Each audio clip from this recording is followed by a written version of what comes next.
ጤና ይስጥልን የከበረ ሰላምታችን በመላው ዓለም ሆናችሁ ቃል ስፖርት ዩቲዩብ ቻናላችንን ለምትከታተሉ ውድ አድማጮቻችን ሁሉ ይድረስ ብለናል። ከሀገር ቤት ከባህር ማዶ ለዚህም ሰዓት መርጠን ያሰናዳልናችሁን ስፖርታዊ ጥንቅሮች በቅደም ተከተል እያጋራናችሁ ቆይታ እናደርጋለን።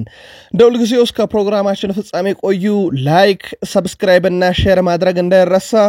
በዚህኛውም ጥንቅራችን የተወሰኑ ሀገራዊ ጉዳዮችን እናነሳለን። ውድ ቤተሰቦቻችን ከአውሮፓ ወጣ ስንል CR7 ክርስቲያኖ ሮናልዶ በማህበራዊ ትስስር ገጹ ላይ ይሄኛው ምዕራፍ ተዘግቷል ካለ በኋላ በርካቶች ቀጣዩ ሮናልዶ መዳረሻ የት ይሆናል እያሉ ነው። ሮናልዶ ከአልናስር ለቀቀ ወይ? ጉዳዩን እናጠራለን። ሮናልዶን አንስተን ሜሲንም አናልፍም። እንደዚሁ እናደርሳችኋለን መረጃ ውድ ቤተሰቦቻችን። በአውሮፓ ትልቅ ክለቦች ሪያል ማድሪድ ቤት በርከት ያሉ መረጃዎችን ይዘናል። ዛሬ ለባርሴሎና ደግሞ እጅግ በጣም ልዩ ቀን ነው። የባርሴሎና ደጋፊዎች በስፋት ተጠብቁን። ትላንት የኔፕልስ ጎዳናዎችም ተሽቆጥቁጠው ነበር ውድ ቤተሰቦቻችን። እንደዚሁ ብሔራዊ ቡድኖች ጥሪ እያቀረቡ ነው ለተጫዋቾቻቸው በቀጣይ ለሚያደርጓቸው ሁለት ትልልቅ ጨዋታዎች እናነሳቸዋለን። በተወዳጁ የእንግሊዝ ፕሪሚየር ሊግ የመረጃ ክፍለ ጊዜያችን ላይ ከዝውውር ጋር በተያያዘ በርካታ መረጃ እናነሳለን። በተለይም ሊጠናቀቁ ከጫፍ የደረሱና እንደዚሁም ከአንድ የፕሪሚየር ሊግ አሰልጣኝ ቆይታ ጋርም በተያያዘ አንድ የወጣ አነጋጋሪ መረጃ ይዘናል። ዛሬ ከቼልሲ ዝውውር ጋር በተያያዘ ግን የሰማነው በጣም አነጋጋሪ መረጃ ነው ውድ ቤተሰቦቻችን። ቼልሲዎች አጥቂ ለማምጣት እጅግ በጣም ከጫፍ ደርሰዋል። የ2 ዓመት አጥቂ ነው ፊርማው። ዝውውሩ ግን በጣም አነጋጋሪነቱ ቀጥሏል። ለምን ታደምጡታላችሁ። የቼልሲ በጣም ወሳኝ ተጫዋቾችን ሁለቱን እናነሳለን። ከዛ በተጨማሪ ቼልሲ አንድ የውሰት ዝውውር ላይ ከውሳኔ ይደርሳል ተብሎ ይጠበቃል። በሊቨርፑል የመረጃ ክፍለ ጊዜያችን ውድ ቤተሰቦቻችን እጅግ በጣም አሳዛኙን መረጃ እናደርሳችኋለን። በእርግጥ በምሽት የመረጃ ሰዓታችን ላይ በጽሁፍ አድርሰናችሁ ነበር። በሰበር አንድ ግለሰብ ትላንት የሊቨርፑል ደጋፊዎች 20ኛ ክብራቸውን በጎዳና በህዝብ ትዕይንት እያከበሩ ባለ ሰዓት ያ ሁላ ህዝብ ላይ ነው መኪና የነዳባቸው። ለመሆኑ ከዚህ ጉዳይ ጋር በተያያዘ የእንግሊዝ መንግስት የሊቨርፑል ከተማ ፖሊስና ሊቨርፑል በራሳቸው ምን አሉ የሚለውን ለሊቨርፑል ደጋፊዎች እናደርሳለን። በጣም አሳዛኙ መረጃ ታደምጡታላችሁ። ከዛ በተጨማሪ የሊቨርፑል የቀድሞ ተጫዋች ሉዊስ ሱዋሬዝ ስለ 20ኛ ክብራቸው የሚለው ነገር አለ። አርኔ ስሎትም እንዲሁ የሚሉን ነገር አለ። ከሊቨርፑል ጋር በተያያዘ ተጨማሪ የቡድን ዜና ለሊቨርፑል ደጋፊዎች እንደዚሁ በስፋት የምናጋራችሁ ይሆናል። ዘንድሮ አርሰናልን ካነሳን የሚያስቆጭ ዓመት ነው። በእርግጥ ደግሞ ጥቂት ጨዋታን የተሸነፈ ጥቂት ግብ ያስተናገደ ግን ደግሞ ከዚህ ቀደሞቹ ጥቂት ነጥብ የሰበሰበ ቡድን ነው። ሁለቱን የአርሰናል ተከላካዮች እናነሳለን። ከዛ በተጨማሪ ከአንድ አጥቂ ጋር ስሙ በስፋት እየተነሳ ነው የአርሰናል። ለመሆኑ ይህን አጥቂ ማግኘት ለአርሰናል እንደምንስ ይቻለዋል? 95 ሚሊዮን ፓውንድ ባለፈው ዓመት የወጣበት አጥቂ ነው። የአርሰናል ወጣት ተጫዋች እናነሳለን። በአርሰናል በኩል ሰፋ ያለ የቡድን ዜና ተይዟል። ማንቸስተር ዩናይትድ እና የአውሮፓ መድረክ መራራቅ ምክንያትን በማድረግ ሁለት ዝውውሮች እንደማይፈጸሙ ከወዲሁም መረጃዎች እየወጡ ይገኛሉ። አንደኛው ፋብሪዞ ሮማኖ ነው እነኚህን መረጃዎች ይዞ የወጣው። ሌላው ግን ሮብ ዳውሰን ነው በሌላ መንገድ ደግሞ መረጃዎችን ይዞ እየወጣ የሚገኘው። የፋብሪዞ ሮማኖና የሮብ ዳውሰን ከዩናይትድ ዝውውር ጋር በተያያዘ ይዘዋቸው የወጡ መረጃዎችን 40 ሚሊዮን ፓውንድ ዩናይትድ ስለለጠፈበት አንድ በጣም ወሳኝ ተጫዋቹ ሩበን አሞሪም ጋዜጣዊ መግለጫ ሰጥተዋል። ከዝውውር ጋር በተያያዘ ምን አሉ? ማንቸስተር ዩናይትድ አንድ ክብረ ወሰን ሰብሯል። ሁለት የዩናይትድ ቁልፍ ተጫዋቾች ጥሪ ተደርጎላቸዋል ከብሔራዊ ቡድን። ጥሪው በጣም አነጋጋሪነቱ እንደቀጠለ ነው። አሰልጣኙ ግን ምክንያት አለ ለዚህ እያሉ ነው የዩናይትድ ተጫዋቾችን ስለመጥራታቸው። ውድ ቤተሰቦቻችን እኛ ጋር ስትቆዩ እነኝና ሌሎች የተመራረጡ ስፖርታዊ ጥንቅሮችን ታደምጣላችሁ። ላይክ፣ ሰብስክራይብ እና ሼር ማድረግ እንዳይረሳ። ለሐሳብ አስተያየታችሁ አስቀድመን እጅግ ከልብ እናመሰግናለን። እንደ ሁልጊዜው አጠር ያሉ ስፖርታዊ ጥንቅሮቻችንን ሀገራዊ ጉዳይ አስቀድመን እንጀምር። በኢትዮጵያ ፕሪሚየር ሊግ የ31ኛ ሳምንት የመጨረሻ ሁለት መርሃ ግብሮችን ተመለከትን። አንደኛው ጨዋታ ሐዋሳ ከተማ ከፋሲል ከነማ ያደረጉት ጨዋታ ነበረ። ጨዋታው 1-1 በሆናቸው ውጤት ተጠናቀቀ። አሉሲ ሉዌማን ለሐዋሳ ከተማ 64ኛው ደቂቃ ግብ አስቆጥሮ ረጅም ደቂቃ ይመሩ ነበረ። በኋላም ላይ ግን 95ኛው ደቂቃ ላይ ጌታነህ ከበደ በፍጹም ቅጣት ምት ፋሲል ከነማን አቻ ያደረገች ግብ ማስቆጠር ቻለ። ሐዋሳ ከተማ ከ3 ተከታታይ ድል በኋላ በመጨረሻ ደቂቃ ባስቆጠረው ግብ አቻ ተለያይቷል። ፋሲል ከነማ ያለፉትን 7 ጨዋታ ማሸነፍ አልቻሉም። በአራቱ አቻ ሲለያዩ በቀሪዎቹ ሽንፈት ነበር የገጠማቸው። ነጥቡን ተከትሎ ሐዋሳ ከተማ 38 ነጥቦችን በመያዝ 10ኛ፣ እንዲሁም ፋሲል ከነማ በ37 ነጥብ 11ኛ ደርሷል። የፊታችን ቅዳሜ መቻል ከሐዋሳ ከተማ እንደዚሁም መቀለ ሰባ እንደርታ ከፋሲል ከነማ በኢትዮጵያ ፕሪሚየር ሊግ 32ኛ ሳምንት ጨዋታቸውን የሚያደርጉ ሲሆን ሌላኛው ትላንት የነበረው የመጨረሻ ጨዋታም በ31ኛ ሳምንት መቀለ ሰባ እንደርታን ከስውል ሽረ ያገናኘው ጨዋታ ነበረ። ቦኒ አሊና ያሬድ ብራኑ ለመቀለ ሰባ እንደርታ 2 ግቦችን አስቆጠረው ጨዋታው በመቀለ ሰባ እንደርታ 2-1 አሸናፊነት ተጠናቋል። ለስውል ሽረ ፋሲል አለማየሁ ነበረ ብቸኛውን ግብ ከመረብ በማዋድ የቻለው፣ ግን ክለቡን ከሽንፈት ልትታደግ አልቻለችም ይህች ግብ። የኢትዮጵያ ፕሪሚየር ሊግ ከ31ኛ ሳምንትና ከ29 ጨዋታዎች በኋላ ኢትዮጵያ መድን 60 ነጥቦችን ይዞ መሪነቱን አሁንም እንዳስጠበቀ ነው። ኢትዮጵያ ቡና ራሱ ኢትዮጵያ መድንን በዚህ ሳምንት በማሸነፉ 54 ነጥብ ላይ ደርሶ የነጥብ ልዩነቱን ወደ 6 ዝቅ ወይም ወደ 2 ጨዋታ ዝቅ አድርጎታል። ባህር ዳር ከተማ በ48 ነጥብ 3ኛ፣ ሲዳማ ቡና በ46 ነጥብ 4ኛ፣ መቻለ በ43 ነጥብ 5ኛ፣ ሀዲያ ሆሳዕና በተመሳይ 43 ነጥብ በግብ ክፍያ ተበልጦም እንደዚሁ 6ኛ ተቀምጧል። ወላይታ ዲቻ በ42 ነጥብ 7ኛ፣ ቅዱስ ጊዮርጊስ በ40 ነጥብ 8ኛ፣ ኢትዮጵያ ንግድ ባንክ ያምናው ሻምፒዮን በ39 ነጥብ 9ኛ፣ እንደዚሁ ሐዋሳ ከተማ በ38 ነጥብ 10ኛ ሲቀመጡ ፋሲል ከነማ 11ኛ፣ ድሬዳዋ ከተማ 12ኛ፣ አርባ ምንጭ ከተማ 13ኛ፣ ኢትዮ ኤሌክትሪክ 14ኛ ተቀምጠዋል። ወራጅ ቀጠና መቀለ ሰባ እንደርታ 15ኛ፣ አዳማ ከተማ 16ኛ፣ ስውል ሽረ 17ኛ ሲገኙ ወልዋሎ አዲግራት ዩኒቨርሲቲ 18ኛ ሆኖ ኦልሞስት ፕሪሚየር ሊጉ ሳይጠናቀቅ መውረዱን አረጋግጧል። ከ31ኛ ሳምንትና ከ29 ጨዋታዎች በኋላ አሊ ሱሌማን 14 የኢትዮጵያ ፕሪሚየር ሊግ ግቦችን በማስቆጠር አንደኛ፣ ጌታነህ ከበደ ከፋሲል ከነማ 12 ግቦችን በማስቆጠር ሁለተኛ፣ አህመድ ሁሴን ከአርባ ምንጭ ከተማና ሽመልስ በቀለም ከመቻል እኩል 11 ግቦችን በማስቆጠር ደግሞ 3ኛ ደረጃን ይዟል። የቃል ስፖርት ዩቲዩብ ቻናል ቤተሰቦቻችን በብዛት ከኢትዮጵያ ፕሪሚየር ሊግ ጋር በተያዘ እንዴት 31 ሳምንት ወይም 29 ጨዋታ ተደርጎ 14 ግብ ብቻ የሊጉ ከፍተኛ ግብ አስቆጣሪ ይሆናል የሚለው ግን አነጋጋሪ ጉዳይ እያሉት ነው። ለማንኛውም የኢትዮጵያ ፕሪሚየር ሊግ ከእረፍት መልስ ውድ ቤተሰቦቻችን ዛሬ ጨዋታ የለም። የኢትዮጵያ ፕሪሚየር ሊግ ረቡዕ ይመለሳል።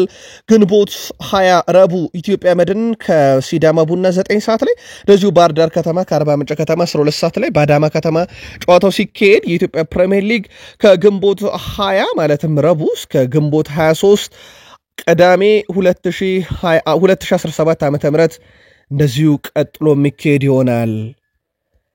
ትላንት የሳውዲ ፕሮ ሊግ ፍጻሜውን አግኝቷል። ወደ ቤተሰቦቻችን የሳውዲ ፕሮ ሊግ ባለክብሩ ደግሞ አሊታድ ነው። ትላንት አሊታድ ዳማክን 1-0 በሆነ ውጤት አሸንፈዋል። በርግዌን 72ኛው ደቂቃ ላይ ብቸኛዋን ግብ ለአሊታድ አስቆጥሯል።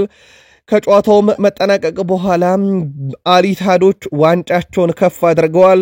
ንጎሎ ካንቴን ከሪም ቤንዜማ በዋንጫ ያሸበረቁበት ምሽት ሆኗል። ከአውሮፓ ጉዟቸው በኋላ አልሂላልም ሁለተኛ ሆኖ ማጠናቀቁን አረጋግጧል። አልቃዳሽያን 2-0 በሆነ ውጤት በመጨረሻ ቀን አሸንፏል። ሚትሮቪች በፍጹም ቅጣት ምት 25ኛው ደቂቃ ላይ እንደዚሁም ሚሊኮቪች ሳቪች 69ኛው ደቂቃ ላይ በጨዋታ ሁለቱን የአልሂላል ግቦች ማስቆጠር ችለዋል። የኤዥያ ሻምፒዮንስ ሊግ ባለክብሩ አልአህሊ ደግሞ ትላንትና አልሪያድን 1-0 በሆነ ውጤት ድል አድርጓል። ደረጃውንም 5ኛ አምጥቷል። ኢቫን ቶኒ ገና በ16ኛው ደቂቃ በፍጹም ቅጣት ምት ያስቆጠራት ግብ ደግሞ የጨዋታው ልዩነት ነበረ። አልአህሊዎች አስቀድሞ የኤዥያ ሻምፒዮንስ ሊግ ዋንጫን በማሸነፋቸው ምክንያት በቀጥታ የሚቀጥለው የውድድር ዓመት የኤዥያ ሻምፒዮንስ ሊግ ተሳታፊ እንደሆኑ ይታወቃል። የሲአር7 ክርስቲያኖ ሮናልዶ ቡድን አልናስር ግን 96ኛው ደቂቃ ላይ በተቆጠረበት ግብ ሽንፈት ቀምሷል። ቡድኑ በሲአር7 ክርስቲያኖ ሮናልዶ የ42ኛ ደቂቃ ግብ መራ። በኋላም ላይ ግን ለአልፋታ ቫርጋስ 49ኛው ደቂቃ ከረፍት በፊት በጭማሪ ደቂቃ ግብ አስቆጥሮ 1-1 ረፍት ተጠናቀቀ። ከረፍት መልስ ሳዲዮ ማኔ 75ኛው ደቂቃ መልሶ አልናስርን መሪ አድርጎ ነበረ። በኋላም ላይ ግን 81ኛው ደቂቃ ላይ ባንታና እንደዚሁም 96ኛው ደቂቃ ላይ ማቼዶ ባስቆጠሯቸው ተጨማሪ ግቦች አልፋታ አልናስርን 3-2 አሸንፈዋል። ክርስቲያኖ ሮናልዶ ለ3 ተከታታይ ዓመት በሳውዲ ፕሮ ሊግ ያለ ዋንጫ ሲያጠናቅቅ የመጀመሪያ ዓመቱንና ሁለተኛ ዓመቱን ሁለተኛ ዘንድሮ ሶስተኛ ዓመቱን ደግሞ በአራተኝነት ጨርሷል። ክርስቲያኖ ሮናልዶ ትላንትና ግብ ማስቆጠሩን ተከትሎ በእግር ኳስ ሕይወቱ 936 ግቦችን ሲያስቆጥር በአጠቃላይ በክለብ እግር ኳስ ሕይወቱ 800ኛ ግቡ ላይ ደርሷል። ይሄን ያደረገ የምድራችን አንድም እግር ኳስ ተጫዋች የለም። ክርስቲያኖ ሮናልዶ ለሁለተኛ ተከታታይ ውድድር ዘመንም የሳውዲ ፕሮ ሊግ ከፍተኛ ግብ አስቆጣሪ ሆኖ አጠናቋል። 30 ጨዋታ አድርጎ 25 ግቦች 3 አሲስት በአጠቃላይ በዘንድሮ ውድድር ዓመት 25 ግብ በባለፈው ውድድር ዓመት 35 ግቦችን ማስቆጠር ችሎ ነው ሁለቱንም ተከታታይ ዓመት የወርቅ ጫማውን የወሰደው። ሮናልዶ ለአልናስር በአጠቃላይ ያለውን ስታቲክስ ከተመለከትን 110 ጨዋታ ተጫውቶ 99 ግቦች 19 አሲስቶች 117 የግብ አስተዋጽኦ አለው ሲያርሰበን ሮናልዶ። ከሮናልዶ ጋር በተያዘ አጠቃላይ ቡድኑ ያጠናቀቀው አራተኛ ሆኖ ነው እንዳልኳችሁ። አልኢታድ በ83 ነጥቦች አንደኛ፣ አልሂላል በ75 ነጥቦች ሁለተኛ፣ አልቃዳሲያ በ68 ነጥብ ሶስተኛ፣ አልናስር በ67 ነጥብ አራተኛ፣ አልአህሊ በ67 ነጥብ አምስተኛ ደረጃ ነው በግብ ክፍያ ተበልጦ። በሚቀጥለው የውድድር ዓመት ኢታድ እና አልሂላል አንደኛና ሁለተኛ ሆነው በማጠናቀቃቸው ሶስተኛ ያለው አልቃዳሺያ አልአህሊ የኤዥያ ሻምፒዮንስ ሊግ ዋንጫ መብላቱን ተከትሎ በውድድሩ የማይካፈል ይሆናል ማለት ነው። በአጠቃላይ ውድ ቤተሰቦቻችን ከጨዋታው በኋላ ሲጠበቅ የነበረው የክርስቲያኖ ሮናልዶ የአልናስር ቆይታ ጉዳይ ነበረ። ታዲያ በጉዳዩ ላይ በተመለከተው ውድ ቤተሰቦቻችን ሮናልዶ በማህበራዊ ትስስር ገጹ ላይ ያጋራው ጉዳይ አብቅቶለታል እንዲሉ አድርጓል በርካቶችን። ፖርቹጋላዊ ተጫዋች ክርስቲያኖ ሮናልዶ በአልናስር ወደፊት ቆይታው እስካሁን ፍጹም የተረጋገጠ ነገር ባይኖርም ሮናልዶ በአልናስር ቤት ያለው ኮንትራክት በሚቀጥለው ወር እንደሚጠናቀቅ ይታወቃል። አሁን ላይ ክርስቲያኖ ሮናልዶ አልናስር ሊለቅ እንደሚችል የሳውዲ አረቢያ መገናኛ ብዙሃን ግን አረጋግጠዋል። ሮናልዶ በበኩሉ ከጨዋታው መጨረሻ በኋላ በማህበራዊ ትስስር ገጹ ይሄኛው ምዕራፍ ተጠናቋል የሚል ጽሑፍን ካሰፈረ በኋላ ነው በርካታ የሳውዲ መገናኛ ብዙሃን ሮናልዶ ከአልናስር ለቋል እንዲሉ ያደረጋቸው። ክርስቲያኖ ሮናልዶ ወደፊት ቆይታውን በቀጣዩ ቀናት ወይም ሳምንት ይታወቃል ተብሎ ሲጠበቅ ሮናልዶ አልናስርን ከለቀቀ ግን የዓለም ክለቦች ዋንጫ የሚሳተፍ ክለብ አሊያም በአውሮፓ ትልቅ ክለብን ይቀላቀላል የሚሉ መረጃዎችም ጎን ለጎን እየወጡ ነው። ዣን ኢንፋንቲኖ ለውድድሩ ድምቀት ሲሉ ሮናልዶን በዓለም ክለቦች ዋንጫ በሚሳተፍ ክለብ ማየት እንደሚፈልጉ ይታወቃል። ኢንተር ማያሚ የሊዮኔል አንድሬስ ሜሲው ቡድን 23 ግቦችን በ8 ጨዋታ አስተናገደ። በዛ ላይ ደግሞ አንድ ጨዋታ ብቻ ነው ከመጨረሻ 8 ጨዋታ ድል ያደረገው። 4-1 ሬድ ቡል ኒውዮርክን ያሸነፈበት ጨዋታ ብቻ ነው። ከዛ ውጪ በተቀሩት ጨዋታዎች ወደ ቤተሰቦቻችን የአቻ ውጤት እንኳን ያስመዘገበው በሁለቱ ብቻ ነው። በ5 ጨዋታ ሽንፈት ገጥሞታል። በዚህ ሳምንትም እንግዲህ ከመምራት ተነስተው 3-3 ጨዋታቸውን አጠናቀዋል።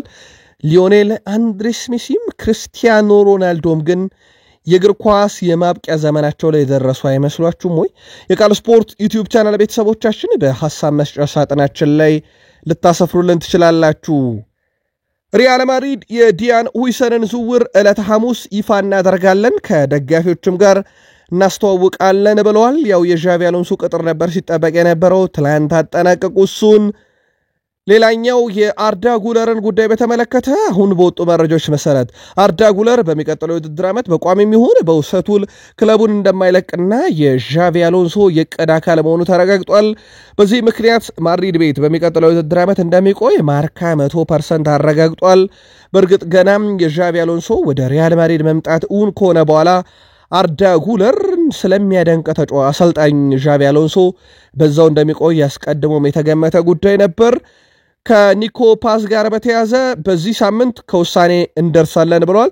ሪያል ማድሪዶች ውይይት አድርገዋል። የዣቪ አሎንሶ መምጣትን ተከትሎ ኒኮ ፓዝ ወደ ሪያል ማድሪድ ይመለስ ወይንስ ጉዳዩ በዛው ይቋጭ የሚለውን በዚህ ሳምንት ሪያል ማድሪዶች ውሳኔ ወስናሉ። በኮሞ አስደናቂ ውድድር ዓመት ካሳለፈ በኋላ የጣሊያን ሴሪ ወጣቱ ምርጥ ተጫዋች ተብሎ እንደተመረጠ ይታወቃል። ባርሴሎና በአውሮፓ ብቸኛው ክለብ ነው በዚህ ውድድር ዓመት በሊግ 100 በላይ ግቦችን አስቆጥሮ ያጠናቀቀ 102 ግብ ዘንድሮ ባርሴሎና በስፔን ላሊጋ አስቆጠረ። ባየር ሙኒክ 99 ግብ አስቆጥሮ ሁለተኛው የአውሮፓ 5 ታላላቅ ሊጎች ውስጥ ሁለተኛው ቡድን ነው። ፓሪስ ሰን ዠርሜን 92፣ ኢንተር ሚላን 79፣ ማድሪድ እና አታላንታ ደግሞ 78 ግቦችን አስቆጥሮ እስከ አምስተኛ ያለውን ስፍራ ይዘዋል። አንድም የአውሮፓ ክለብ ግን አይደለም ባርሴሎና ሊስተካከል 100 ግብ እንኳን ከባርሴሎና በላይ ያስቆጠረ አናገኝም። ይህ ስብስብ እጅግ በጣም አስደናቂ የሚያደርገው ደግሞ የፊት መስመሩ ጥራት ነው። እነ ራፊኒያ፣ ላሚን ያማል፣ ሮበርት ሌዋንዶስኪ፣ ፌርሚን እነ ቶረስ እንደዚሁም ፔድሪ፣ ጋቪ በእርግጥ ጋቪ ብዙ ዕድል የሚያገኝ አይደለም፣ ግን እነሱ ደግሞ በመሃል ሜዳው ላይ ኳስን በማቀበል ፍጹም የተለየ ዓመትን አሳልፈዋል። ዛሬ ታዲያ ልዩ ቀን ነው በባርሴሎና ቤት የላሚን ያማል ቀን ነው። ከዚህ ጋር በተያያዘ አስቀድሞ የፈረንሳዩን አሰልጣኝ ዚዳንን መልእክት እናጋራችሁ። ያማል ያደረገውን ነገር አይቻለው ቀን ብሏል ዚነዲን ዚዳን። ፈረንሳዊ አሰልጣኝ ዚነዲን ዚዳን ላሚን ያማል በኢንተር ሚላን ጨዋታ ያሳየውን ነገር አይቼ የማላውቀው ሲል ገልጾታል። ላሚን ያማል ሜዳ ላይ የሚያደርገው ነገር አስደናቂ ነው የሚለው ዚዳን እንደዚሁ ሁላችንም እሱ ሲጫወት ማየት ያስደስተናል ብሏል። አክሎም ላሚን ያማል በኢንተር ሚላን ጨዋታ ከረፍት በኋላ ያደረገው ነገር በዩቴ አይቼው አላውቅም፣ በጣም አስደናቂ ተጫዋች ሲል የቀድሞ የሪያል ማድሪድ ዝነኛ ተጫዋችና የሪያል ማድሪድ አሰልጣኝ የነበረው ዚነዲን ዚዳን የወቅቱን የባርሴሎና ኮከብ አወድሷል። በዛሬው ዕለት ላሚን ያማል በባርሴሎና ቤት እስከ 2031 የሚያቆየውን ኮንትራት ይፈርማል። 10 ቁጥር መለያንም ይረከባል። ፊርማውን ልክ እንዳኖረ በሰበር ጠብቁን እናደርሳችኋለን። 100% የተረጋገጠ ነው። ላሚን ያማል ዛሬ እስከ 2031 ኮንትራት ይፈርማል። 10 ቁጥር መለያን ይረከባል። 10 ቁጥር ለባሹ አንሱ ፋቲ በሞናኮ ይገኛል። የውሰት ውሉን ለመጨረስ በውሰት ውሉ ላይ የመግዛት አማራጭ እንዲካተት አድርጓል። የመጨረሻ ስራዎች እየተሰሩ ይገኛሉ። በጥቂት ሰዓታት ውስጥ የሚጠናቀቅ ዝውውር ነው። በርከት ያሉ ያልተረጋገጡ የመረጃ ምንጮች ቼልሲ ፈልጎታል ምናምን የሚሉ መረጃዎች ሲወጡ ነበር። ሐሰት ስለሆነ ነው እኛ መረጃውን ያላቀረብንላችሁ። ስለሆነም አንሱ ፋቲ የሞናኮ ተጫዋች ብቻ ነው የሚሆነው። በሰዓታት ውስጥ ይጠናቀቃል። ይህንንም ዝውውር ልክ እንደተጠናቀቀ ለውድ አድማጮቻችን እንደዚሁ የምናደርሳችሁ ይሆናል። የስፔን ላሊጋ የ2024-25 የውድድር ዘመን የዓመቱ ምርጥ ተጫዋች እጩዎች ይፋ ተደርገዋል። የላሊጋው አሸናፊ ባርሴሎና 4 ተጫዋቾቹን እጩ ውስጥ በማስመረጥ ከፍተኛውን ድርሻ የወሰደ ክለብ ሆኗል። ሪያል ማድሪድ በበኩሉ 3 ተጫዋቾችን በእጩነት እንደዚሁ አቅርበዋል። እነማን የሚለውን እናደርሳችሁ። ራፊኒያ፣ ላሚን ያማል፣ ሮበርት ሌዋንዶስኪ እንደዚሁ ደግሞ ፔድሪ በእጩነት የቀረቡ 4ቱ የባርሴሎና ተጫዋቾች ሲሆኑ ቪኒሲየስ ጁኒየር፣ ጁድ ቤሊንጋም እና ኬሊያን መባፔ 3ቱ የሪያል ማድሪድ ተጫዋቾች ናቸው። ከሪያል ማድሪድ ውጭ የተካተቱት ቀሪዎቹ ተጫዋቾች ሳንሴንቴ እና እንደዚሁም ኤስኮ ናቸው። ኤስኮ በሪያል ቤት፣ ሳንሴንቴ በቢልባኦ በጣም አስደናቂ የውድድር ዓመትን ሁለቱም አሳልፈዋል። ለማንኛውም የ2024-25 የውድድር ዓመት የስፔን ላሊጋ ምርጥ ተጫዋቾች እነኚህ ናቸው። የእናንተ ምርጥ ካለ በተለየ መንገድ ልታደርሱን ትችላላችሁ። ምናልባት ትላንትና ምሽት መረጃችንን ላልተከታተላችሁ የስፔን ላሊጋ የዓመቱ ምርጥ አሰልጣኝ እጩዎችም ይፋ ተደርገዋል። የባርሴሎና ሃንሲ ፍሊክ፣ የቢልባኦ ኤርኔስቶ ቫልቬርዴ፣ የሪያል ቤትሱ ማኑኤል ፔሌግሪኒ፣ የሄታፌ አሰልጣኝ ጄሴ ባርዴላስ፣ የጄሮና አሰልጣኝ ሚሼል ሳንቼዝ እና የስፓኞል አሰልጣኝ ማኑሎ ጎንዛሌዝ መመረጣቸውን በእጩነት ነግረናችሁ ነበር። የእናንተን ምርጫ ልታረሱን ትችላላችሁ። የፈረንሳዩ ክለብ ሞናኮ ዴቪድ ዴሃን ከፊዮረንቲና ለማስኮብለል ጥረት እያደረጉ ነው ተብሏል። ፊዮረንቲና በበኩላቸው የዴቪድ ዴሃን ኮንትራት በረጅም ጊዜ ማራዘም ይፈልጋሉ። እስከ 2028 ነው ማራዘም ይፈልጉት። ረጅም ጊዜ ነው ውድ ቤተሰቦቻችን። ምናልባት ባለፈው ዓመት የ1 ዓመት ኮንትራት ማስፈረማቸው ተጫዋቹን የሚያጡት ከሆነ በጣም ያስቆጫል። በእርግጥ ረጅም ጊዜ ያልተጫወተ ተጫዋች ስለነበረ ነው የ1 ዓመት ኮንትራት ብቻ ያቀረቡለት። አሁን ላይ ታዲያ ዴቪድ ዴሃን ላለማጣት የሚደረገው ትንቅንቅ ቀጥሏል። ፊዮረንቲና እስከ 28 አቅርቧል። የቀጣይ የተጫዋቹና የወክሉ ውሳኔ ደግሞ ይጠበቃል። ትላንት የኔፕልስ ጎዳናዎች አሸብርቀው ነበረ። የስኩዴቶን ክብር ለአራተኛ ጊዜ ያነሱት ናፖሊዎች በዚህ ሳምንት አርብ ነበር የፍጻሜ የመጨረሻ የመዝጊያ ጨዋታ አድርገው ድል ማድረጋቸውን ተከትሎ በቀጥታ ሻምፒዮን ሆኑት። እናም በትላንትናው ዕለት በጣሊያን በኔፕልስ ጎዳና ተዘዋውረው የዘንድሮን የውድድር ዓመት ሻምፒዮንነታቸውን አውጀዋል። ለአራተኛ ጊዜ ማሸነፋቸው የሚታወቅ ነው። የብራዚል ብሔራዊ ቡድንን በኃላፊነት የተረከቡት አሰልጣኝ ካርሎ አንቸሎቲ ካርሊቶ ለመጀመሪያ ጊዜ ለብሔራዊ ቡድናቸው ጥሪ አድርገዋል።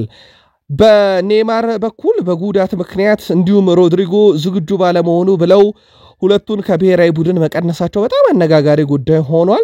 ብራዚል በቀጣይ ከኢኳዶርና ፓራጓይ ጋር የዓለም ዋንጫ የማጣሪያ ጨዋታ እንደምታደርግ ይታወቃል። ያው ሲጠበቁ የነበሩ ተጫዋቾች ግን ጥሪ ደርሷቸዋል። በግብ ጠባቂ አሊሰን ቤንቶ፣ ሁጎ ሳንቼዝ ተጠርተዋል። ፊት መስመሩ ላይ ሲጠበቁ የነበሩት ተጫዋቾች ተጠርተዋል። ምናልባት ያልተጠበቀው የሪቻርልሰን ጥሪ ተደርጎለታል። በቶትናም ሆትስፐርስ ቤት የነበረው ተጫዋች ጥሪ ተደርጎለታል። በርካታ አነጋጋሪ ጥሪዎች አሉ። በየክለቦች ግን እናደርሳችሁ እነኚህን አነጋጋሪ የካርሎ አንቸሎቲን ጥሪዎች። ጣሊያን አሰልጣኝ ካርሎ አንቸሎቲ የብራዚል ብሔራዊ ቡድን ወደ አሸናፊነት ለመመለስም እንደሚሰሩ ተናግረዋል። የዓለም ምርጥ ቡድን በመረከቤ ክብርና ኩራት ይሰማኛል ያሉት አንቸሎቲ ለተደረገልኝ አቀባበል አመሰግናለሁ፣ ሪያል ማድሪድም እንደ አንድ ነገር ስለፈቀደ መመስገን አለበት ብለዋል። አክለውም የብራዚል ብሔራዊ ቡድን በድጋሜ ከፍቶ እንዲመለስና የዓለም ዋንጫ እንዲያሸንፍ እሰራለሁ ብለዋል። አንቸሎቲ በንግግራቸው ወቅት ኔይማርን በስልክ እንዳነጋገሩትና ሙሉ ለሙሉ ለጨዋታ ብቁ ባለመሆኑ እንዳልጠሩት ይሁንታውም ከሱ ጭምር እንዳገኙ ተናግረዋል። የብራዚል ጥቅም ለሀገራቸው ያላቸው ልዩ ፍቅር እና የመጫወት ጉጉት ነው ብለዋል። ቪኒሺየስ ጁኒየር አሁን ለሀገሩ ያለውን ምርጥ አቋም እንደሚያወጣም እርግጠኛ ነኝ ብለዋል። ለሳቸው ቪኒሺየስ ጁኒየር አዲስ ተጫዋች አይደለም። ባርሴሎና በሪያል ማድሪድ አብረው እንደሰሩ ይታወቃል። ከዛ በተጨማሪ ግን በሳቸው በኩል የባርሴሎና ራፊኒያም ወደ ብሔራዊ ቡድኑ ጥሪ እንዳደረጉለት ይታወቃል። ቃል ስፖርት ዩቲዩብ ቻናላችን ላይ ናችሁ። ከሀገር ቤት እስከ ባህር ማዶ የተመራረጡ ስፖርታዊ ጥንቅሮችን እያደረስናችሁ እንገኛለን። ታዲያ ላይክ አድርጉን፣ አበረታቱን። ከተወዳጁ የእንግሊዝ ፕሪሚየር ሊግ ታላላቅ ክለቦች ብቻ ወዳገኘናቸው ስፖርታዊ ጥንቅር ደግሞ እንሻገር። በድጋሜ መልካም ቆይታ ተመኘን። ዘንድሮ ብዙ ካስገረሙን ተጫዋቾች ውስጥ የጁድ ቤሊንግሃም ወንድም ጆብ ቤሊንግሃም በሰንደርላንድ ቤት ነው። ወደ ፕሪሚየር ሊጉ ከሰንደርላንድ ጋር አድጓል፣ ግን በርካታ ፈላጊዎች አሉት። የወንድሙን ፈለግ ሊከተል ይመስላል። በርሚንግሃም ጀምሮ በሰንደርላንድ አድርጎ አይንትራክ ፍራንክፈርት። ይህም ተጫዋች እንግዲህ በቀጣይ የጀርመን ቡንደስሊጋን የመቀላቀል እድሉ ሰፊ ነው እየተባለ ነው።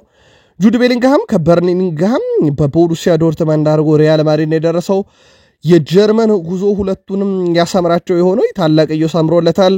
የትንሽየው በቀጣይ ይጠበቃል። ቶትናም ሆትስፐርስ ምንም እንኳን የኤሮፕ ሊግን ዋንጫ ቢያነሳም ሲዝኑን ባሳለፈበት መንገድ ግን ደስተኛ አይደሉም። የቶትናሙ ሰው ዳኒ ሌቪ ግራም ቤሊ ይዞት በወጣው መረጃ መሰረት የአንጌ ፖስቴኮግሉ ጉዳይ እርግጥ አይደለም ብሏል። ምንም እንኳን የኤሮፕ ሊጉን ቢያሸንፍም ቶትናም ሆትስፐርስ የአሰልጣኙ ቆይታ ጉዳይ ላይ እርግጥ አይደለም። በቅርቡ ቶትናም ቤት አንድ ትልቅ ውሳኔ ይጠበቃል። የኤሮፕ ሊግን ማሸነፍ ብቻ ምንም አይነት ዋስትና አይሰጥም ተብሏል። ኢድሪሳ ጋና ጉዌ ወደ ፈረንሳይ ሊመለስ እንደሚችል ነው መረጃዎች እየወጡ የሚገኙት። በዚህ ዝን ወደ ፈረንሳይ ሊግ ያደገው የፓሪስ ሰን ዠርሜን ተቀናቃኝ ወይም የደርቢ ተፋላሚ የሚሆነው ኤፍሲ ፓሪስ በውድድር ዘመኑ መጨረሻ ከኤቨርተን ጋር የሚለያየውን ኢድሪሳ ጋና ጉዌን በነፃ ለማስፈረም ፍላጎት አላቸው ተብሏል። እስካሁን በኤቨርተን በኩል ኮንትራቱን የማደስ ምንም አይነት ፍላጎት እንደሌለ ይታወቃል። መዳረሻው ኤፍሲ ፓሪስ ወይንስ ሌሎች ክለቦች የሚለው ደግሞ በቀጣይ ይጠበቃል። የቼልሲ ዝውውር ሁሌም አነጋጋሪ ነው። ብዛታቸው፣ በዛ ላይ ደግሞ የመደራደር አቅማቸው በጣም አስገራሚ ነው። አሁን አንድ ተጫዋች ለማስፈረም ከጫፍ ደርሰዋል። ተጫዋቹ ደግሞ የህት ክለባቸው የስትራስቡርግ አጥቂ የሆነው ኢማኑኤል ኢማጋ ነው። እስከ 2026 በዛ ይቆይና 2026 ላይ ከኛ ጋር ተጫዋች ነው እንግዲህ ፍላጎታቸው በዚህ ተጫዋች በኩል ገና 22 ዓመቱ ነው በዚህ ክረምት ክለቡን ይለቃል ተብሎ አይጠበቅም ስትራስቡርግ የቅድ አካል ነው ስትራስቡርግ በሚቀጥለው የውድድር ዓመት የኮንፈረንስ ሊግ ተሳታፊ እንደሆነ ይታወቃል ነገር ግን ቼልሲዎች እህት ክለባቸው የሚገኘውን አጥቂ በብዙ ተመኝተውታል ቼልሲዎች ዋነኛ ቀዳቸው ታዲያ ተጫዋቹን 2026 ላይ የማስፈረም ነው ድርድሩ በከፍተኛ ሁኔታ እንደቀጠለ ነው ፋብሪዚዮ ሮማኖ ያስነበበው ይህ ተጫዋችን ውሳኔ በተመለከተ በህት ክለብ ስትራስቡርግ እና በቼልሲ መካከል የሚደረገው ድርድር በዚህ ሳምንት እልባት ያገኛል ተብሎ ይጠበቃል ንብረትነቱ የቼልሲ ነው በስትራስቡርግ ይጫወታል አንድሬ ሳንቶስ በዚህ ክረምት ወደ ክለቡ ይመለሳል ተብሎ ይጠበቃል ሌላኛው ወደ ቼልሲ ከዓለም ክለቦች ዋንጫ በኋላ ይቀላቀላል ተብሎ የሚጠበቀው ኢስታቪዮ ዊሊያን ነው ሁለቱ ተጫዋቾች በጣም አስደናቂ የሚባል የውድድር ዓመትን ካሳለፉ በኋላ ለብራዚል ብሔራዊ ቡድን የመጀመሪያ ጨዋታቸውን የሚያደርጉት ካርሎ አንቸሎቲ ካርሊቶ ለብሔራዊ ቡድኔ ያግዛሉ ይጠቅማሉ ብለው እነኚህን ሁለት ንብረትነታቸው የቼልሲ የሆኑ አንድሬ ሳንቶስና ኢስታቪዮ ዊሊያንን ጥሪ ያደርገዋል ሁለቱም በጣም አስደናቂ ናቸው ቀጣይ ውድድር ዓመት እንደውም የኢስታቪዮ ዊሊያን ጉዳይ ካሁኑ ያነጋገረ ነው አንደኛው የተጫዋቹን ሁኔታ በተመለከተ እንደሚጠብቀው የተናገረው ላሚን ያማል ነው ሁለታችንም ተመሳሳይ ያጫወት ስታይል አለንና በአውሮፓ ውስጥ ሁለታችን በትልቁ እንጠበቃለን ብሏል በሚቀጥለው ውድድር ዓመት ኢስታቪዮ ዊሊያን በቼልሲ ላሚን ያማል በባርሴሎና እንዴት ያለ ዓመት ያሳልፋሉ የሚለው ግን ካሁኑ በጉጉት እየተጠበቀ ይገኛል ሌላው የቼልሲን ውሳኔ የሚፈልገው የሚኪ ፓንደርስ ጉዳይ ነው ግብ ጠባቂያቸው ጌንክን ተሰናብቶ ወደ ቼልሲ እንደሚመለስ አረጋግጧል ትላንትና በማህበራዊ ትስስር ገጹ ላይ እንግዲህ ስንብት መልእክቱን ጽፏል ቼልሲዎች ይህን ግብ ጠባቂ ቋሚ ያደርጉታል ወይንስ ደግሞ እንደገና ለውሰትና ለሽያጭ ያቀርቡታል የሚለው እስካሁን አልተረጋገጠም ተጫዋቹ ግን በጌንክ እጅግ በጣም አስደናቂ የሚባል የውድድር ዓመትን አሳልፏል የቡድኑ ቁጥር 1 ግብ ጠባቂ ሆኖ በርካታ ደቂቃዎችን የተጫወተው ተጫዋች ነው በደጋፊዎችም እንግዲህ የቡድኑ ምርጥ ግብ ጠባቂ ተብሎ ተመርጧል ነገር ግን ይህ ተጫዋች የውሰት ውሉን ማጠናቀቁ ተከትሎ ወደ ቼልሲ ሲመለስ በቋሚ ግብ ጠባቂነት ነው መሳተፍ የሚፈልገው ማሬስካ በዚህ ጉዳይ ላይ እስካሁን ግልጽ ያለ ውሳኔ ያልወሰኑም ከአዲስ ግብ ጠባቂ ጋር ቼልሲ ስሙ በስፋት ቢያዝም ያሉት ግብ ጠባቂዎች በራሳቸው ካንዳንድ ክለቦች ውስጥ ካሉ አጥቂ አማካይ ስፍራ ተጫዋቾች ድምር የቼልሲ ግብ ጠባቂዎች ድምር ብዛት ይበልጣል ይህንን ጉዳይም በዚህ ክረምት እልባት ይሰጡታል ተብሎ ይጠበቃል ባየር ሙኒክ የሊቨርፑልን የክንፍ አጥቂ ኮዲ ጋክፖን ሁኔታ መከታተል ጀምሯል የጀርመኑ ክለብ የ26 ዓመቱን ተጫዋች በክረምት ለማስፈረም ፍላጎት ካላቸው ክለቦች ውስጥ አንዱ ሆኗል በዚህ ዝርዝር ውስጥ ካኦሩ ቢቱማና ራፋኤል ሊአኦም እንዳሉ ይታወቃል በባየር ሙኒክ በኩል አሁን ደግሞ የሊቨርፑልን ኮዲ ጋክፖ አካተዋል በተለይም በቡድናቸው ውስጥ የፊት መስመር ተጫዋቾች ላይ እርግጠኛ አይደሉም ኪንግስሊ ኮማን በ30 ሚሊዮን ዩሮ ፈላጊ ካለ ለመሸጥ ክፍት እንደሆነ ይታወቃል ባየር ሙኒክ በተቃራኒው እንደ ሌሮይ ሳኔ ያለ ተጫዋችም ቆይታ እርግጥ አይደለምና ለዚህም የሊቨርፑልን የፊት መስመር አጥቂ በዝርዝራቸው ውስጥ ይዘዋል ኮዲ ጋክፖ ግን የአርኔ ስሎት ተቀዳሚ ምርጫ ነው ተጫዋቹም በሊቨርፑል ደስተኛ ነው ክለቡን ይለቃል ተብሎ አይጠበቅም በዚህ ክረምት ላይ ግን ባየር ሙኒኮች በዝርዝራቸው ውስጥ ይዘውታል ከዚህ በፊት ሳዲዮ ማኔን በተመሳሳይ ቦታ የሚጫወተውን ተጫዋች የግላቸው ሲያደርጉ ሊቨርፑል ውስጥ የነበሩ ውስጣዊ ችግሮች ምክንያት እንደነበሩ ይታወቃል ሉዊስ ሱዋሬዝ በጉጉት ሲጠበቅ የነበረው 20ኛው ሻምፒዮና ለመላው የሊቨርፑል ደጋፊዎች ተጫዋቾችና አመራሮች እንኳን ደስ ያላችሁ ማለት ወዳለው ብለዋል ክለቡን በውድድር ዘመኑ ሁሉ ስከታተለው ቆይቻለሁ እናም አስደናቂ ድል ጉዞ ነበረ በማለት ለሊቨርፑል አድናቆቱን ገልጿል የቀድሞ ተጫዋቻቸው ነው በአንድ ወቅት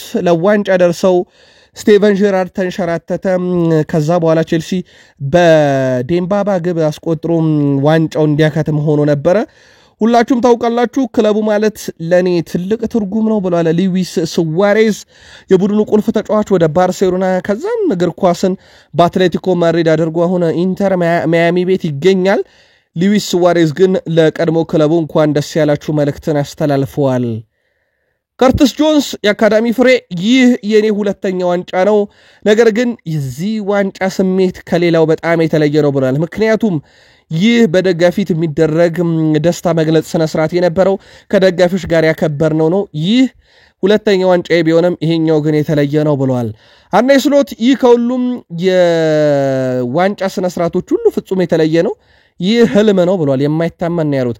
ቀደም ሲል ብዙ ዋንጫዎችን አሸነፍ ያለው ነገር ግን ከዚህ ክብረ በዓል ጋር የሚወዳደር ዋንጫን አላሸነፍኩም ብለዋል። ለሳቸው ዋንጫ በርቃቸው ባይሆንም በአንፊልድ የነበረው ድባብ ግን የተለየ ብለውታል።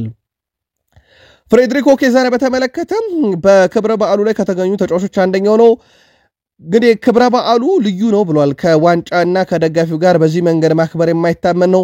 የቡድን ጓደኞች አስደናቂ ነበሩ እና የአሰልጣኝ ስታፍ አባላትም ይህ ድል ይገባቸዋል። ከመጀመሪያ ቀን ጀምሮ ስለተቀበሉኝና በአስቸጋሪ ጊዜ ስለረዱኝ ኩራት ይሰማኛል። ብዙ ባልጮትም ሁልጊዜም ምርጡን ሰጥ ነበር ብሏል። በእርግጥ የሜዳሊያ ተሸላሚ ሆኗል። ያው ማሟላት የሚገባውን ያህል ኮታ ሟልቶ ስለተጫወተ። ትላንትና ግን በጣም አሳዛኙ ዜና በክብረ በዓሉ ላይ ያ ሁሉ ደጋፊ በተገኘበት የደረሰው የመኪና አደጋ ነው። ሊቨርፑል የፕሪሚየር ሊግ ዋንጫ ድሉን በሚያከብርበት ወቅት በርካታ የክለቡ ደጋፊዎች የመኪና አደጋ ደርሶባቸዋል። ደጋፊዎቹ ድሉን በሚያከብሩበት ወቅት አደጋ ለማድረስ አንድ ተሽከርካሪ ሆን ብሎ ወደ ህዝቡን የነዳው መኪናውን በእግረኞች ደጋፊዎች ላይ አደጋው የደረሰው ሲሆን አንድ ግለሰብ በፖሊስ ቁጥጥር ስር ውሏል። በመርሳይድ ፖሊስ ቁጥጥር ስር ውሏል። የመርሳይድ ፖሊስ በወጣው ይፋ መግለጫም አካባቢው ላይ እንግዲህ አስቸጋሪ አደጋ ጊዜ አገልግሎት መስጠት መጀመሩን ወዲያው አስታውቆ ነበር። ሊቨርፑል በትላንትናው ዕለት 20ኛ የሊግ ዋንጫ ድሉን ከደጋፊው ጋር 15 ኪሎ ሜትር የወሰደ የጎዳና ላይ ክብረ በዓል እያከበረ ነበር። በዚህ ሰዓት ላይ ነው እንግዲህ ለመመልከት በጣም በሚዘገነን ሁኔታ አንድ ግለሰብ ጥቁር መኪናውን የቤት መኪና ነው ህዝቡ ላይ በሙሉ ነው እየነዳው ያለው። ያውም ህዝቡ ለመሸሽ በሚያደርገው ጥረት ላይ በሙሉ እየተከታተለ ህዝቡ ላይ መኪናውን ሲነዳው ነበረ። እስካሁን በርከት ያሉ ጉዳቶች እንደደረሱ ግን በሞት ጋር በተያያዘ የደረሰን መረጃ የለም። የዩናይትድ ኪንግደም ጠቅላይ ሚኒስትር ኬንድሪ ስታይመርም መልእክታቸውን አጋርተዋል። በሊቨርፑል ውስጥ የተፈጠሩ ነገሮች እጅግ በጣም አስደንጋጭ ናቸው። እንግዲህ በተጎዱ ሰዎችም እጅግ በጣም አዝኛለሁ ብለዋል ጠቅላይ ሚኒስትሩ። ለዚህ አደጋ ክስተት ፖሊስና የድንገተኛ አደጋ አገልግሎት ፈጣንና ቀጣይነት ያለው ምላሽ በመስጠት ላደረጉት ጥረት ምስጋናዬን እገልጻለሁ ብለዋል። ስለ ሁኔታው በወቅታዊ ጉዳዮች መረጃ እያሰባሰብን ያሉት ጠቅላይ ሚኒስትሩ ፖሊስ ለመመርመር የሚያስፈልገውን ቦታ እንግዲህ እንዲሰጠን እንጠይቃለን ብለዋል። በቀጣይም ከድርጊቱ ጀርባ የተሳተፈውን ግለሰብ አጣርተንም እርምጃ እንወስዳለን ብለዋል ጠቅላይ ሚኒስትሩ።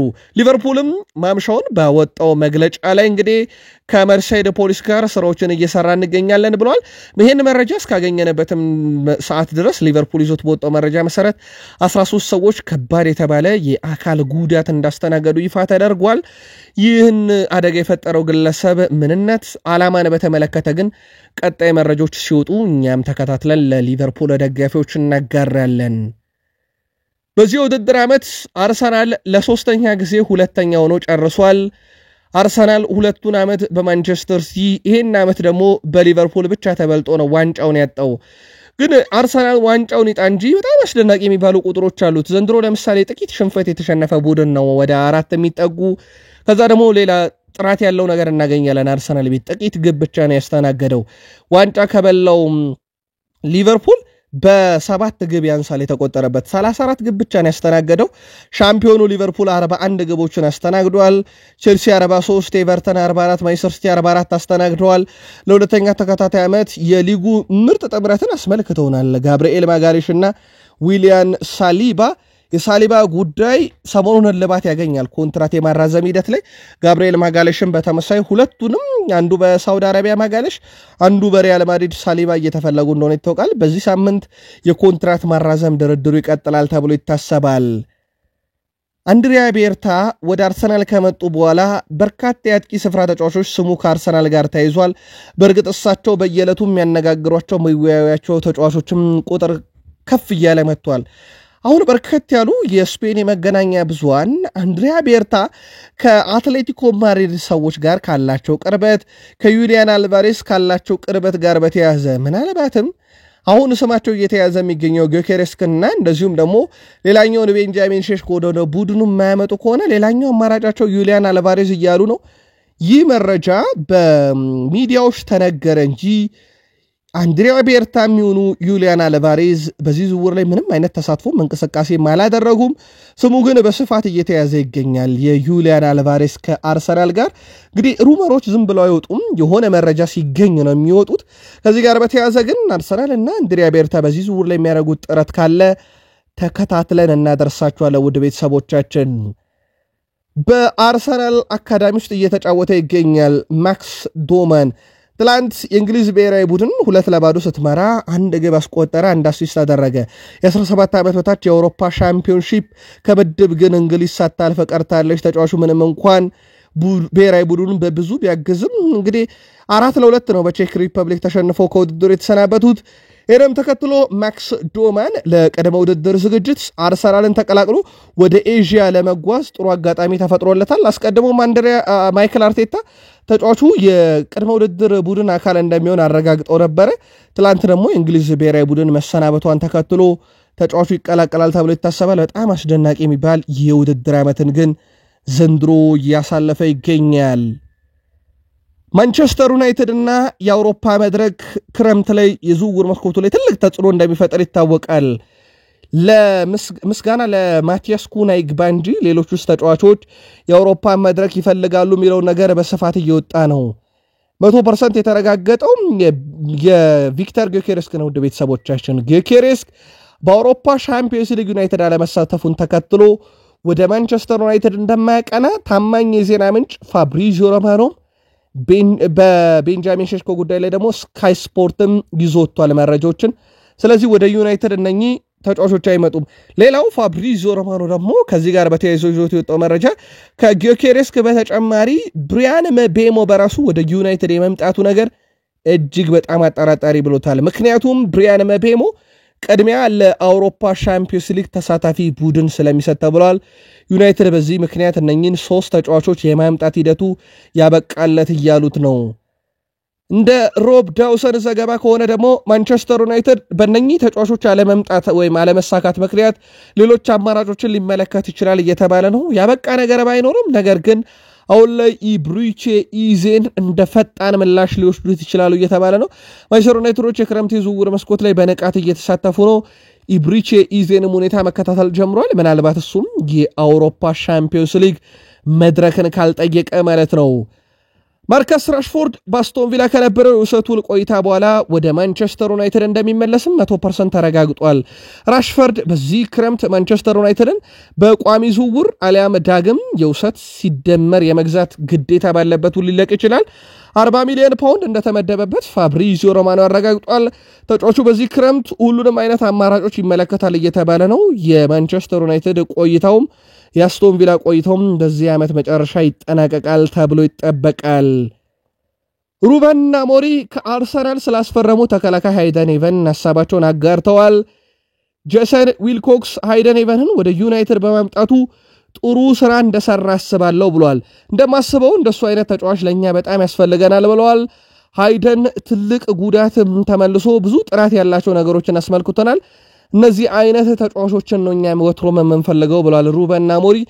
በቀጣይ ሊያስፈርሟቸው የሚፈልጉት ተጫዋቾች ምን አይነት እንደሆነም ፍንጭ የሰጡት ሩበን አሞሪም ጄሰን ዊልኮክስ ትልቅ ስራ እንደሚሰራ የሃይደን ኢቨን ዝውውር ማሳያ ብለውታል። በቅርቡ እንግዲህ በዚህ ሳምንት የማቲያስ ኩናን ዝውውር ይጨርሳሉ። እና ሃይደን ኢቨን ራሱ ምንም እንኳን በጥሪ ይምጡና ዩናይትድ እንደ ቡድን ጥሩ አይሁን እንጂ ትልቅ ዝውውር ነው። በማንቸስተር ዩናይትድ አሁንም በክረምት የሚደረግ ዝውውር እንደሚቀጥል ሩበን አሞሪም በዛው ፍንጭ ሰጥተዋል። ከ2024 ጀምሮ ማለት ነው ወደ ቤተሰቦቻችን እስከዚህ ሰዓት ድረስ በመላው ዓለም በርካታ መለያዎችን በመሸጥ ዩናይትድን የሚስተካከል የለም። 3.22 ሚሊዮን ማሊያዎችን ከስቶር በቀጥታ አውጥቶ የሸጠው ማንቸስተር ዩናይትድ ነው። ይህም እንግዲህ በአውሮፓ ቀዳሚው ክለብ ያደርገዋል። ይህን ያክል መለያ የተሸጠለት ክለብ የለም። ከመለያ ሽያጭም ብዙ ገንዘብ ያገኘው ክለብ ማንቸስተር ዩናይትድ ሆኗል። ሪያል ማድሪድ 2ኛ፣ ባየር ሙኒክ 3ኛ፣ ሊቨርፑል 4ኛ፣ ባርሴሎና 5ኛ፣ ዩቬንቱስ 6ኛ፣ ቼልሲ 7ኛ፣ ፓሪስ ሰን ዠርሜን 8ኛ፣ አርሰናል 9ኛ፣ ማንቸስተር ሲቲ 10ኛ ክለብ ሆነዋል። በቀጥታ ከመደብራቸው በርካታ መለያዎችን ሽጠውም ገቢን በማሰባሰብ ማለት ነው። ዩናይትድ መጥፎ ሲዝን ያሳልፍ እንጂ በገቢ ደረጃም ላለመጎዳቱ ምክንያት የሆኑት እንደዚህ አይነት ምክንያቶችም ናቸው። ካርሎስ ካዜሜሮ እና የማንቸስተር ዩናይትድ ሌላኛው ንብረት ሆኖ ግን በሪያል ቤቲስ አስደናቂ ሆኖ አንቶኒ ለብራዚል ብሔራዊ ቡድን ሁለቱም ጥሪ ደርሷቸዋል። ካርሎስ ካዜሜሮ ወደ ብሔራዊ ቡድን መጠራቱ ታዲያ አነጋጋሪ ቢሆን ጋዜጠኞች ካርሎ አንቸሎቲን ጠይቀዋል። ካዝሜሮ ምርጥ ተጫዋች ነው እርሱ በእኔ ቡድን ውስጥ በመገኘቱ እድለኛ ነኝ ብለዋል ብሔራዊ ቡድኑም እንደ እርሱ አይነት ሞገስ መልካም ስነ ምግባርና ተሰጥኦ ያለው ተጫዋች ያስፈልገዋል ነው ያሉት ከጋዜጠኞች ለቀረበላቸው ጥያቄ ብራዚል ሁልጊዜ ብዙ ተሰጥኦ ያላቸው ተጫዋቾች አሏት በዘመናዊ እግር ኳስ ደግሞ ያመለካከት ለውጥ ቁርጠኝነትና መስዋዕትነት ያስፈልጋል ካዝሜሮ ደግሞ ለዚህ ሁሉ ነገር ያሉት ተጫዋች ነው ለዛም ነው ጥሪ ያቀረብኩለት ብለዋል አሰልጣኝ ካርሎ አንቸሎቲ የአንቶኒ መጠራት እንኳን ብዙ ማስገራሚ ላይሆን ይችላል ምክንያቱም በጥር ዩናይትድን በውሰት ከለቀቀ በኋላ በሪያል ቤቲስ ቁልፉ ተጫዋች የሪያል ቤቲስ ምርጡም ተጫዋች ሆኖ አስመልክቶናል በርካታ የግብ አስተዋጽኦ ማበርከቷልና የካርሎስ ካዝሜሮ ጥሪ ግን በጣም አነጋጋሪ ነበር ለማንኛውም ውድ ቤተሰቦቻችን ቃል ስፖርት ዩቲዩብ ቻናል ከሀገር ቤት ከባህር ማዶ ስሙልን ብለን በመደገፋቸው ክለቦችና በመላው አውሮፓ ትልቅ ክለቦች ሲደረጉ የነበሩ ሁነቶችን መርጠን አሰናድተን አቀረብንላችሁ ጥቂት ደቂቆችን ብቻ ቆይተን ተመልሰን እንምጣ ከወደዳችሁ ላይክ አድርጉና አበረታቱን ዳግም መገናኘት ካሻችሁ ሰብስክራይብ አድርጋችሁ ደወል ምልክቱን ተጫኑ ለሐሳብ አስተያየታችሁ አመስግነናል መልካም ቀን ይሁንላችሁ በደህና ቆዩን